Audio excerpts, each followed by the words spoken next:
here to worship the King, the living God in the flesh, Christ Jesus made manifest.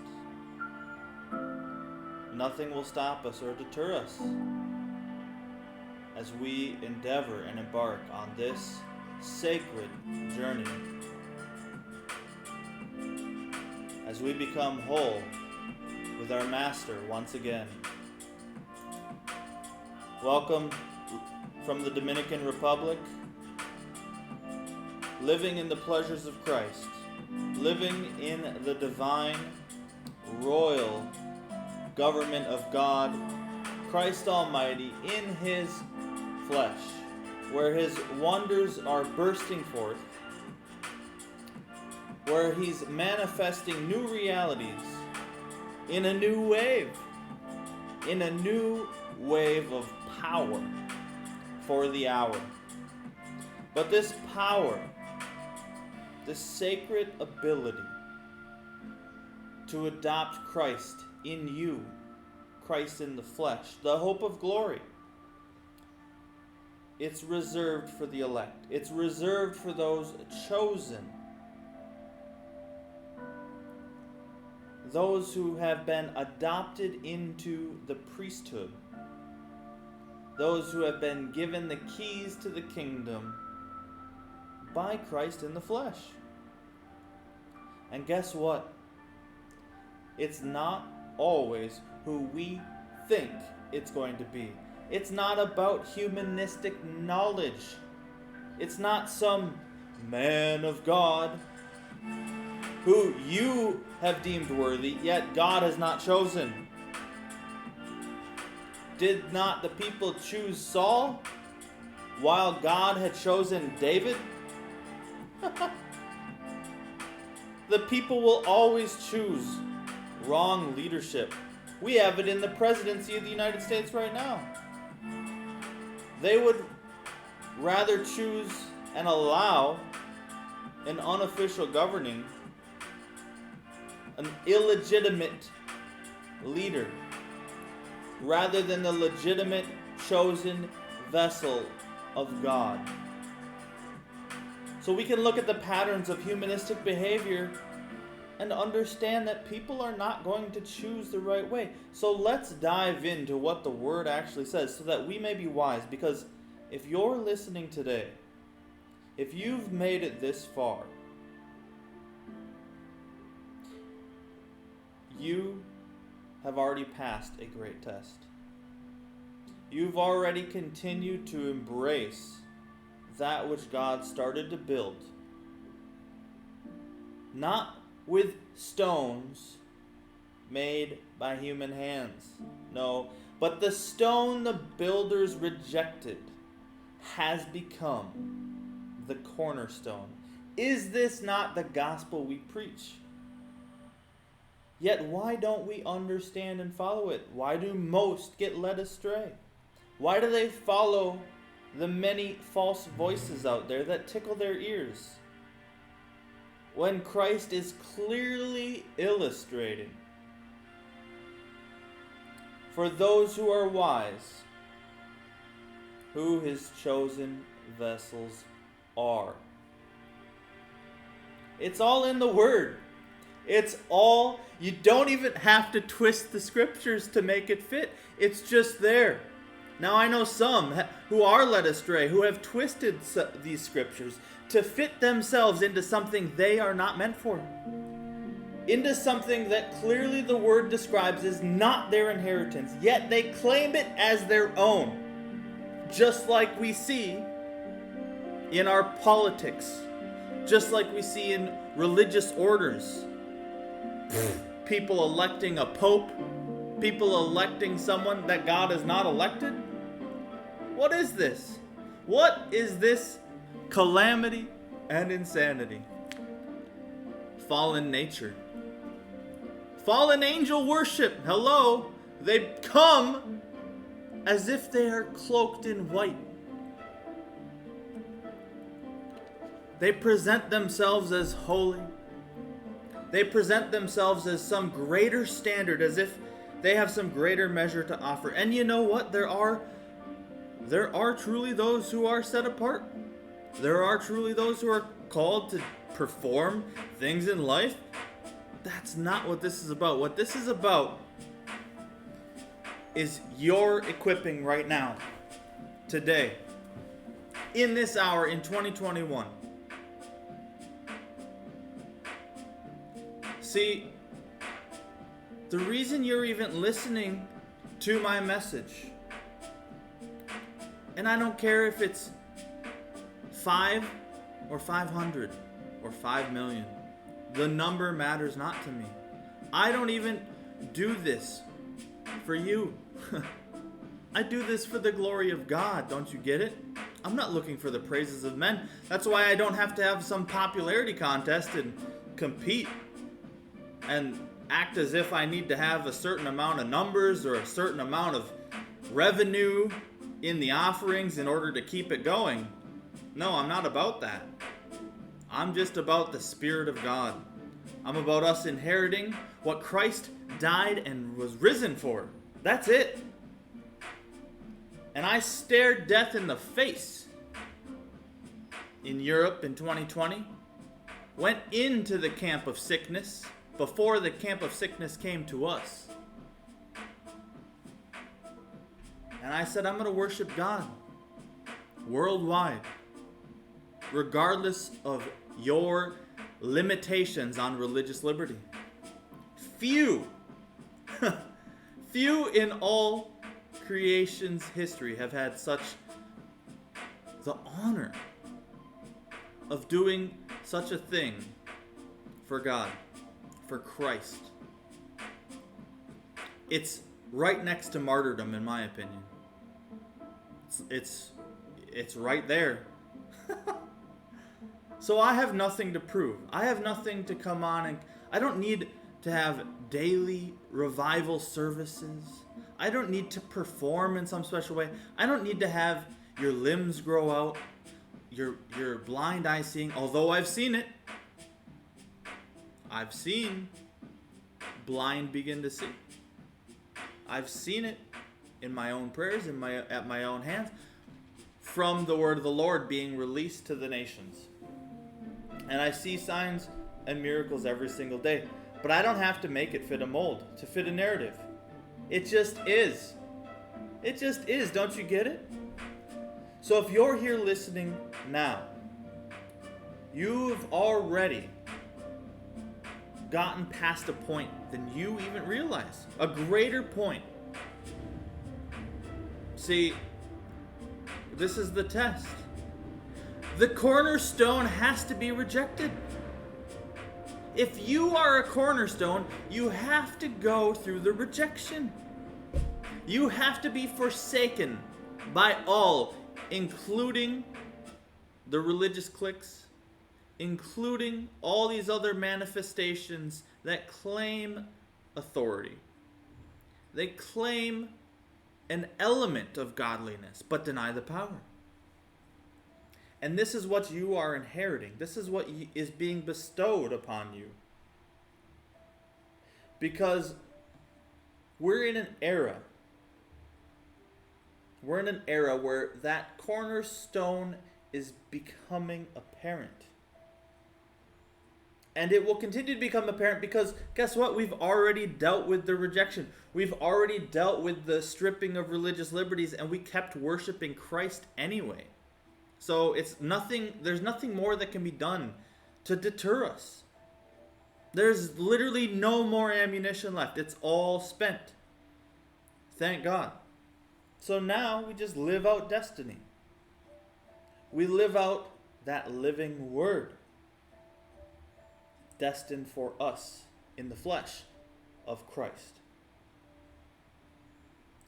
So it's an honor to be amongst you who are chosen vessels, who have decided that this is what you want to receive. However few or many of you there are. I'll go it alone. I've already gone alone. I've already gone it alone, forsaken on the battlefield, forsaken in the homecoming, and forsaken when God has called me into rest. It's a beautiful thing. And so I just want you to absorb that which I've inherited, that which Christ has inherited for you. Because it's there. It's obtained, it's purchased. So my laboring is over restful things. My laboring is over you receiving the rest that Christ has for you. That's it. The rest.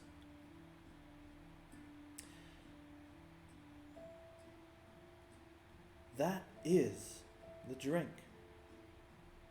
That is the intoxication. That is salvation. Salvation is not just the afterlife, although the afterlife is crucial to starting to live it out today. If you want that living word, if you want that living hope,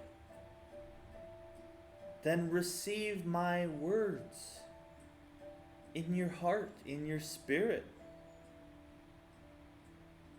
Not just sons of adoption, although you are adopted into the kingdom of God, but allowing Christ to manifest in your flesh. Recognize Christ in you and Christ in others. Just allow that. Allow yourself to be humbled enough and emptied enough that Christ may rule you. That's it. Simple. Simple thing. Just say, Christ, rule me and let me rule with you on earth in your kingdom today. That's the real Lord's Prayer right there. That's all the Lord's Prayer was ever. It's not a mantra. It's a way of living. It's a way of adopting the priesthood into daily function. So many have missed the point. Very simple, very easy, very restful. This is what God has chosen for you. So there will be others, because the scripture declares in the last days, many will come with their interpretation of Messiah. How do we know true from false? Christ in you, the hope of glory. Not one person exalting themselves in denial of others, although there is an identity that you will adopt in Christ, but it's for the benefit of all the brethren and all the sisters of the faith. A royal family. The true royal lineage. See, I love this position. I'm so comfortable being in the forsaken position, cast out, cast off. It's absolutely perfect. It's the place I'm most comfortable. I've been dealing with it my whole life. I don't like to abide there. That's not like where I remain. But when people who just make you want to vomit because they're so disgusting and filled with themselves that they would act as if they have something better, I'm okay. And that's how I want to encourage you, wherever you're at, whatever position you're in. See, it's not about position. The people in position, it's not about that. It really isn't. How do we know? How do we know?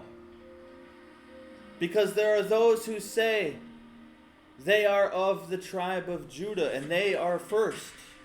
And first, they started. Judah starts things first. Book of Revelation, tribe of Judah. First tribe listed. But guess what? The living word says the first shall be last, and the last shall be first. So I love that you have put me in last place, O Judah, that I may be exalted amongst the nations. You have placed me exactly where God wanted me for my own elevation, for my own raising up, resurrection power being bestowed onto me because of what thou hast done to me. That's the word of the Lord. That's what you have to understand. Being in last place, being thought of as less, is an advantage. It's an advantage and a strength because they will not understand how you prosper above them. But the hand of God will raise you up.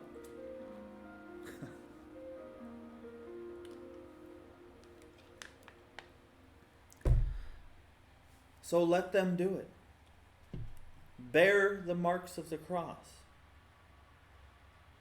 But know your strength. See, many of you I know, you've been in that position. You've humbly sought after God with a pure heart. Yet, you just see constant forsaking. That's okay. Count it all joy. Count it all joy. Why would you do anything else? Why would you do anything else than count it joy? Because their folly,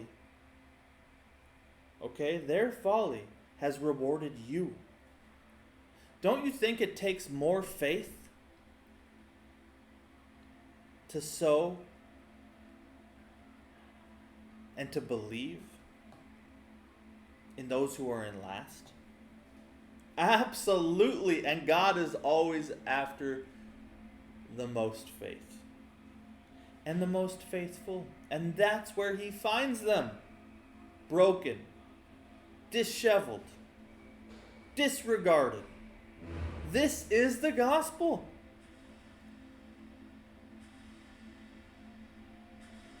And in that place, he raises them up.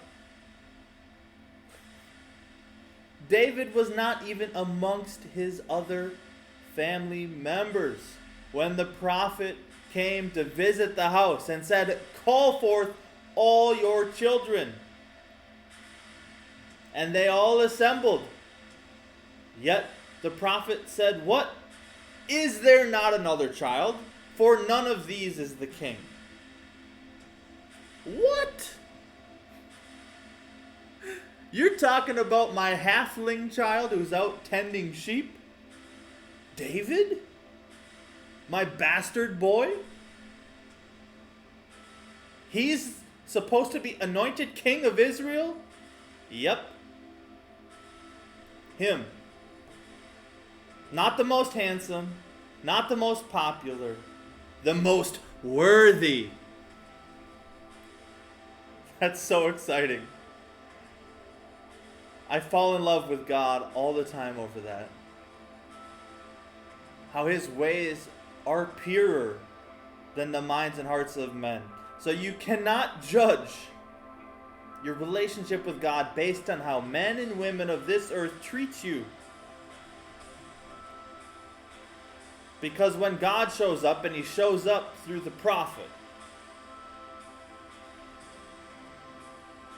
God has the final say.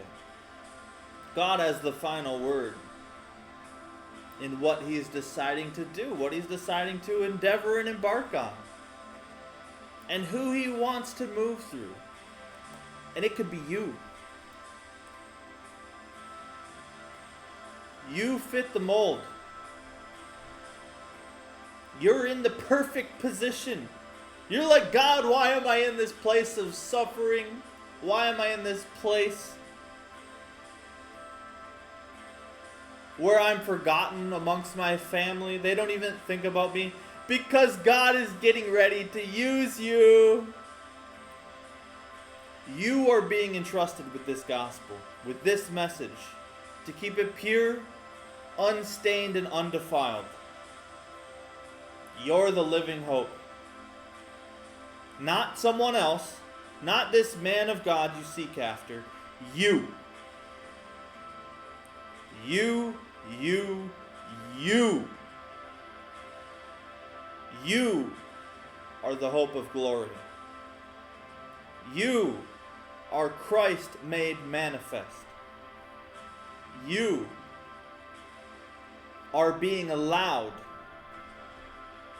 to reap where you did not sow. Thank God. Thank God that He used other people to raise up a harvest that you will reap. Really? That's right.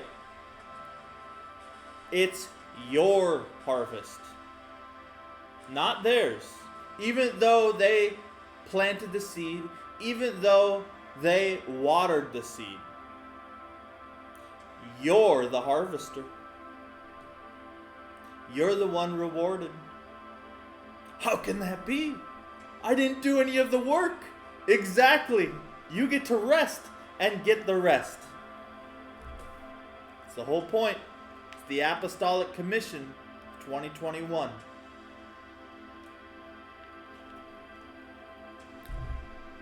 So I appoint you, faithful listeners of the gospel, into your apostolic harvest, commissioning you and calling you forth into reaping that which you did not sow. And do not be alarmed. Do not be alarmed at those who have little but have buried, as you are given their harvest. Because I, the Spirit of the Lord, speaking through my prophet Nikolai, have declared it is yours. It is yours to inherit, and I am giving it to you. And you will know because the mark on your heart this very moment, at the very sound of my voice, witnessing that it is yours to have in faith. In Jesus' name. Who knew God could be so just? Who knew God would take away from those who are unfaithful and give it to the faithful? Yet this is what Christ himself says in the red letters. You want to take what God has given you and bury it? Hold on to it? Grasp on to the few little kernels you have? Oh no, not my following. Oh no, not my harvest field. Not yours anymore. In the hands of the sons of righteousness. Plucked out. Because you didn't even get your master interest. You didn't even get him interest on what he'd given you. You didn't grow it. It maintained and did not increase. What benefit is it if you continue with the same harvest year in and year out and do not grow? You do not grow. How is that faith? How is that faithful? For the tree that does not bear good fruit is liable to be cut down and burned. That time has approached.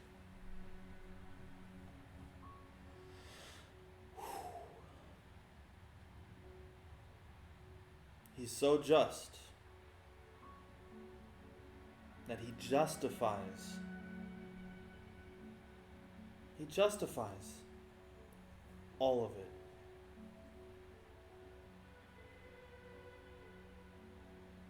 See, 2020 2020 was very interesting because it was a test of the hearts of men. When it mattered most, how would you stand for Christ?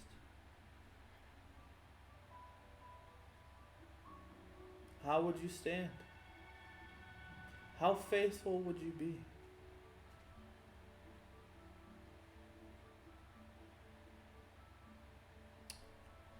How faithful would you be?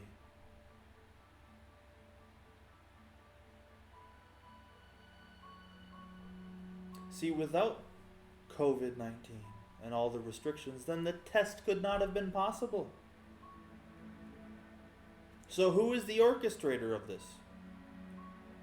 Well, I believe it's God taking something meant for evil and using it for good.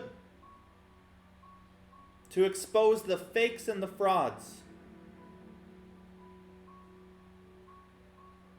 And to help Him establish His children in rest. As the great and mighty day dawns.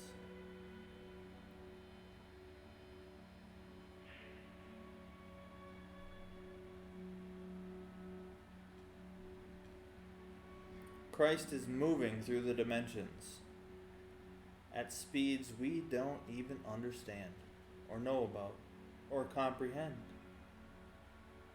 In wavelengths we don't even know, nor have we discovered, nor have we even thought of. We are still dull in our thinking. Very apparent. But clearly, amongst the many folds, amongst the many manifestations that took place in 2020, perhaps most importantly,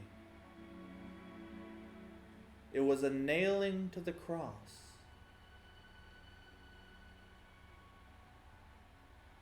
The spirit of poverty.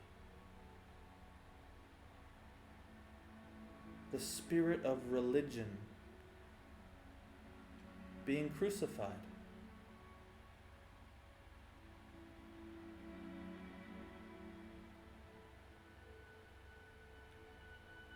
That the storehouse of heaven, that its doors may swing open,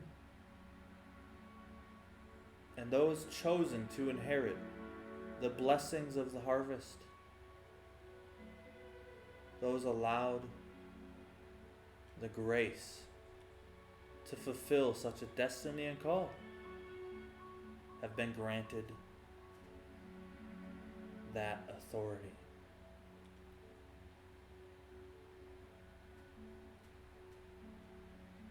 So do not look to those who claim they are first, for they shall be last.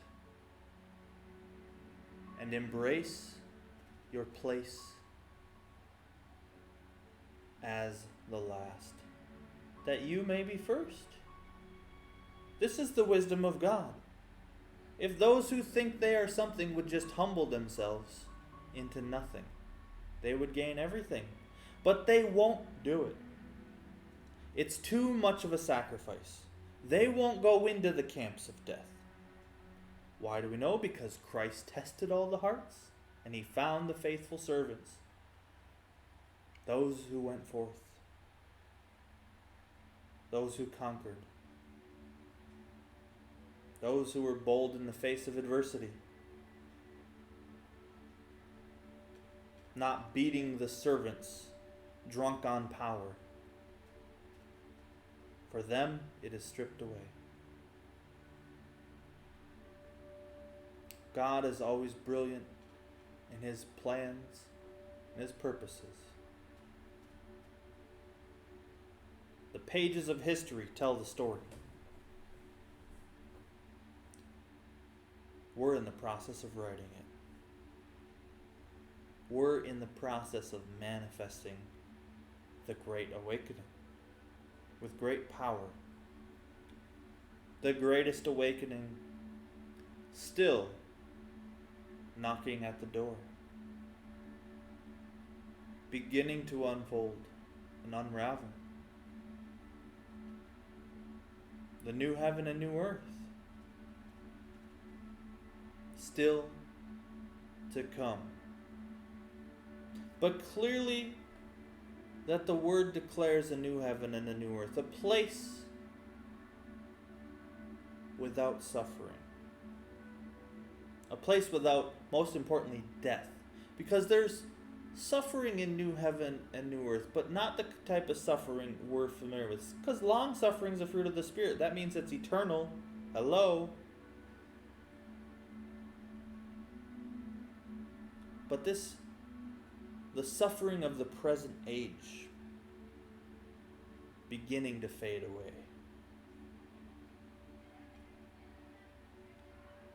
The grass withers, the flower falls, but the word of the Lord remains forever. That's the good news.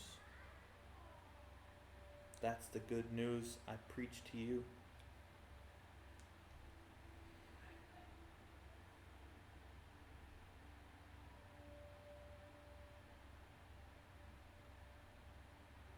Thank you, Father, for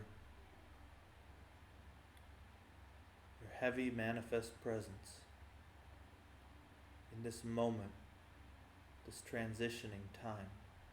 I speak to the past, present, and future alignment and an unlocking of great mysteries, ancient understanding.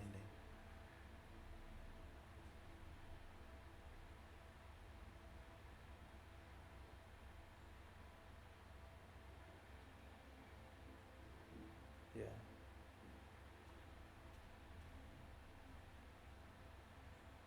Father, what else do you want to say tonight?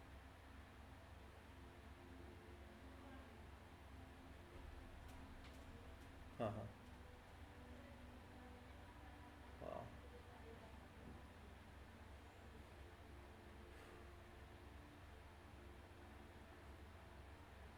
I see God is speaking of a move.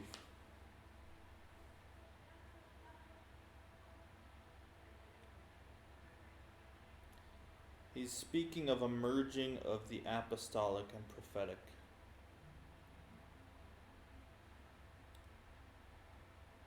As if there are no longer two offices but one office. I've heard other words in the natural, it's from other prophets about the apostolic, prophetic evangelists. This is similar, but this is something new. This is something fresh, okay? God is saying we are witnessing a coming together of the apostolic and the prophetic.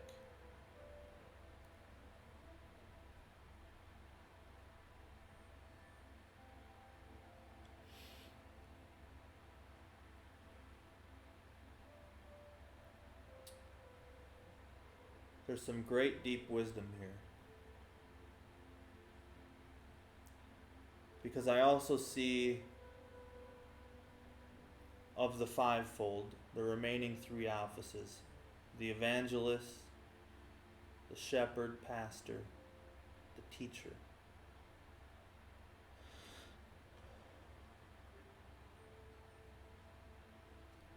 I see those three merging as well. So it's as if there's no longer a fivefold. There's just a twofold. In the easiest terms. So you'll have apostolic prophets, and you'll have evangelistic pastoral teachers. Boom. Two pillars. He's saying those are the two pillars. The first and the last, the Alpha and the Omega. The Aleph and the Tav. Very interesting. Thank you, Father, for that wisdom.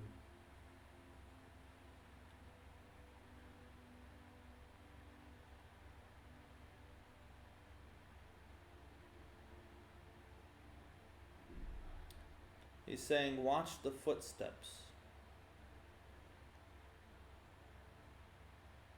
Follow in the footsteps. The pathways that have been paved.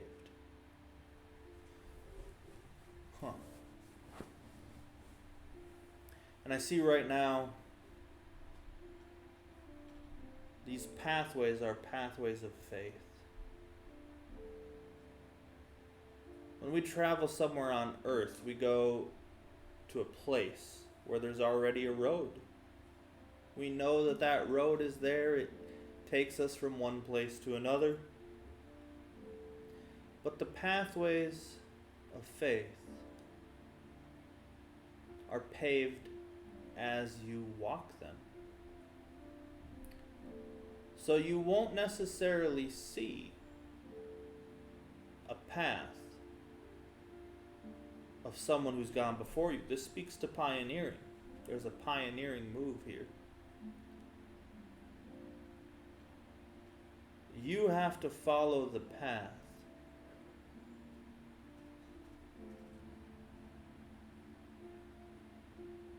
by faith. And it's paved because you walk it out in faith. But you won't see it clearly paved before you. You have to just go. You just have to go.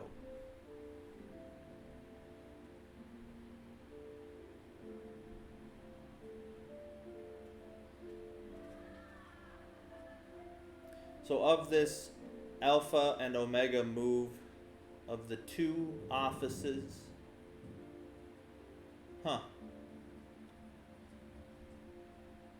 very interesting.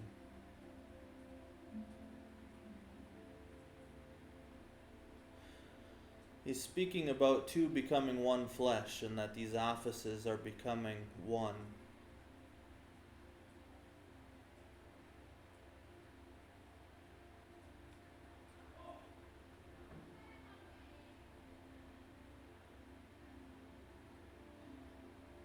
Allow yourself to step on both paths.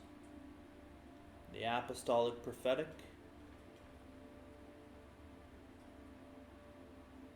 super faithful, but also full of adversity, and the evangelistic pastoral teacher.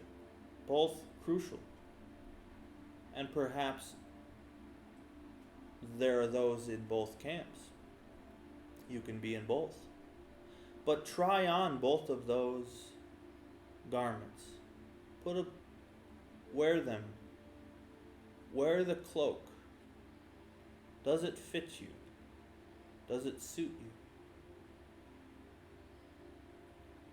Can you function with it? Determine which of those two camps you are in, so that you can obtain much. These evangelistic pastor teachers,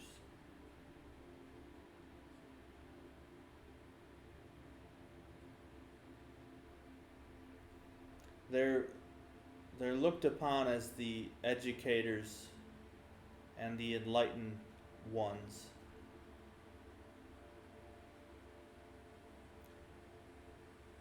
I see the apologetics, people like Kent Hovind, the creationist, like Ravi Zacharias, like many others who have a way of teaching you about God.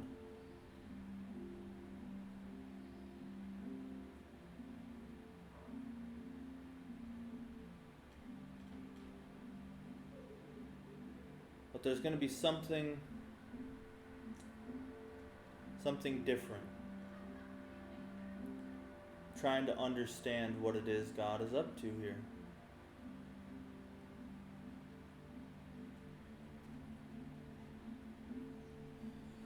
I believe it'll be a demonstration of the wine.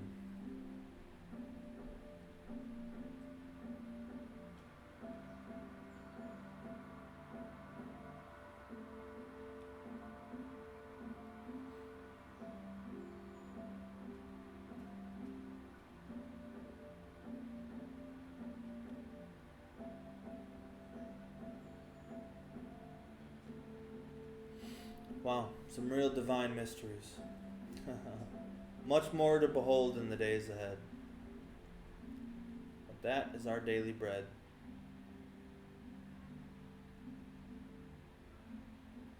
That is what He has crafted for us.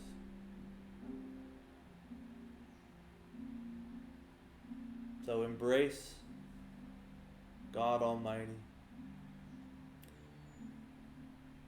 in this new wave and this new way. That's not like the former, but is still in the image of everything God has always desired for His people. Signing off from the Dominican Republic. Bless you all. We'll see you later.